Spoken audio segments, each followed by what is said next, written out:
Brock from 36 Crazyfists. How are you doing, Brock? Excellent. Good. It's kind of hot out here in Texas. Are you enjoying the Texas weather? No, not at all. I'm not into the hot weather. Not at all. But it's not as bad as it has been the last couple of days, and we're in the shade, so yeah, it's manageable. Nice. Well, I'm really excited. I finally get to see you guys live tonight. Last time I tried to catch you guys in Austin, and you guys were walking off stage as I was walking into the venue. And okay. We got to share a beer and a tequila before you left. That was cool, but not the same thing as live, so I'm really excited about that. So let's talk about the new album, Lanterns. Okay. What was it about the word lanterns that really grabbed you, and how did you really connect with that word? Why not chapstick or flashlights, whatever? What was it about lanterns? Well, I had this vision for the layout of the album, art-wise, an area where I drive to often in Alaska, from Anchorage to this town called Girdwood. It's a ski resort, so I go there on Saturdays. Anyway, it's pretty, yeah. It's a beautiful drive. It's not boring to someone from Texas. So you have more. No, yeah, it's a beautiful scenery. Maybe one of the most beautiful drives in the world, in my opinion. But anyway, I had this vision of this man walking out on the ice towards these massive mountains, sort of a bleak outlook. Is he walking away from something? Where's he headed? I had this idea for that, and the lantern wasn't necessarily always in his hand in the original idea that I had. So it was like maybe an axe or a tool or a flashlight. I don't know. But anyway, once the art came together with my buddy Steven Cornfield, who did all the artwork, he put the lantern in his hand. Nice. And I was like, ooh, I like that. And lantern, obviously, metaphor for, a lot of things. Yeah, and for me, I've been trudging through the mud for the last couple of years in some pretty dark spots in my life. So I was thinking about, some beam of light, some hope, some way out. And so Lanterns kind of was birthed that way. Awesome. Very cool. Well, talking about seeing you guys live tonight, one of my favorite things to do is mosh and headbang and windmill, but definitely check out the tattoo artwork. I know you have a lot. Do you have any cool stories about a couple favorite pieces, or any really stupid tattoos that you have? I got plenty of stupid ones. Oh, for sure. I love those. Those are awesome. But I got actually a really cool story. When my daughter was 4 or 5, she's 8 now. Yeah. She drew this owl. Oh wow.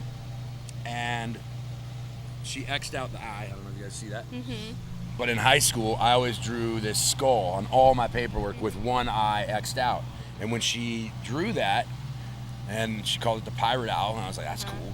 I was like, why'd you X out the eye? And she's like, I don't know. And she never saw that skull that I used to draw. So I thought that was super trippy. And so anyway, the owl is now being turned into this owl holding the kite. Oh, wow. And it's a work in progress. Awesome. That's the only real cool story I got for my tattoos. The rest are dumb tour stories, I'm assuming. Yeah. We got the bro ship. Yeah. And that's just a group of I've seen musicians those. and Yeah. friends. Seen a bunch of those. Yeah, there's some good stories with the bro ship as well. Who are a couple of people that have that bro ship tattoo? Like bands, I'm Devil Driver, Napalm Death, Straight Line Stitch. Straight Line. Yeah. Awesome. Boy, I know I'm forgetting probably some. I Am the Ocean.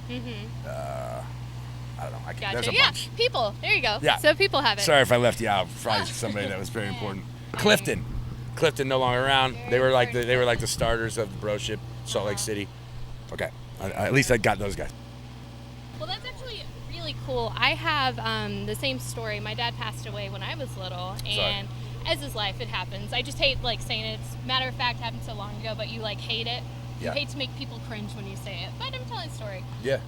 But it was really funny because he used to always go up to my mom and he'd be like, feel this, because he was like a mad biker, like Lance Armstrong guy. Okay. And then passed away when I was little. I started running cross country and track when I was like middle school, really young. And then one day I came in from practice and I was like, Mom, feel this.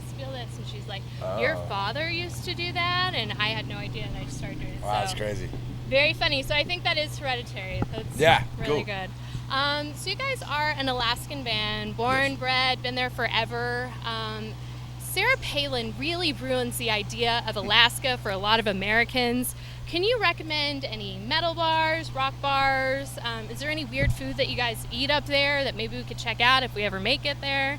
Well, rock metal bars, there's one of the best in the world. It's called Chilkoot Charlie's. Oh, cool. Actually, it's under new ownership now, so they just named it Coots, which is what all the locals call it anyway. Oh, I gotcha. So it's Coots. Well, Anyway, I hate it when awesome good bar. bars get redone. Is it still good? Yeah, it's killer. I mean, Okay. it's they've been supporting our band for a long time, and it's the best place to see live music. Awesome. So yeah, it's a great place. As far as food, I mean, if we're talking like native culture, I haven't really dived into that too much either. Uh-huh. And you know, there's like muktuk and What's muktuk? we might mess this up. But I think it's whale blubber. Oh yeah, haven't. I should had know any of that. I should yeah. know that. I feel really bad that I don't know that. I've never had it, but I've seen it, and Gotcha. if the rest of my band was here, they'd probably punch me for not knowing that. Well, let's talk about some of the songs off of Lanterns. Okay. Getting into your first track released, it's Death Eater. It's all about getting kicked in the teeth and having obstacles you can't overcome, but you overcome them anyway. What was kind of the headspace that you guys were in while you were creating that? And you said you've been through some dark years. Is that just really one of those songs that got you through? Well, I think actually like the whole album, it kind of encompasses one reoccurring theme, which is, you know, like I was saying, trying to, you know, find a way to put one foot in front of the other. Mm-hmm. Just get out of being stuck, you know. Yeah. And I think everybody has dark moments in their life, and what I learned throughout mine is how important the power of communication is with people that love you and are willing to listen to you and not judge you. And it's all right to be, you know, embarrassed excuse me, and ashamed, and be vulnerable and just own it, you know what I mean? Absolutely. I think sometimes that's difficult to do because nobody really wants to, you know, shout out their failures, shit, right? or Yeah. absolutely. So, Death Eater, another song. You know, it's just about, you know, that never give in kind of feel, and sometimes it's difficult to have that. I think I had the music for the entire album like a year before I ever even started writing to it because my life was such a mess that I didn't have the time. I didn't have the mental space for it. And then I went out on my father's commercial fishing boat for like a month and a half, and that's where I like really found some clarity, and I just had a lot of time with myself, too much time probably, but that I could start fleshing ideas out and expressing you know, my disappointment, and still at the same time trying to instill an alarm inside of me that reminds me that, hey, you know, you went down this path this time, that didn't work out so good for you, let's not do that this time, let's try some other things. And life's weird, life's a journey of weirdness, you know. I'm constantly learning things about myself that's shocking at times. So is it like the shows on A&E, like all the fishing, the boating, is that pretty accurate? Well, it depends on what show you're talking about. I mean, like Deadliest Catch, no. I mean, we're not in the big water like that, but it still gets pretty rough out there. I mean, I work in the salmon fishery, you know, that's the crabbing industry, and lingcod and things of that nature. But it's a great job. I did it my whole life, and when we're not touring in the summer, I still do it. Awesome, very cool. Well, that's awesome. Yeah. So another song, Wars to Walk Away From. You've said that you write in a way to be a little mysterious and just let people take it the way they want to take it, so they can take it into their own lives and just make that song work for them. Have there been any instances that popped up that kind of made you think of that song politically? No, not at all. No, I try not. I mean, I watch too much HBO, like John Oliver. I got it. I try to like stay informed on what's going on, but for the most part, I don't watch TV unless hockey's on or football. I'm a sports guy.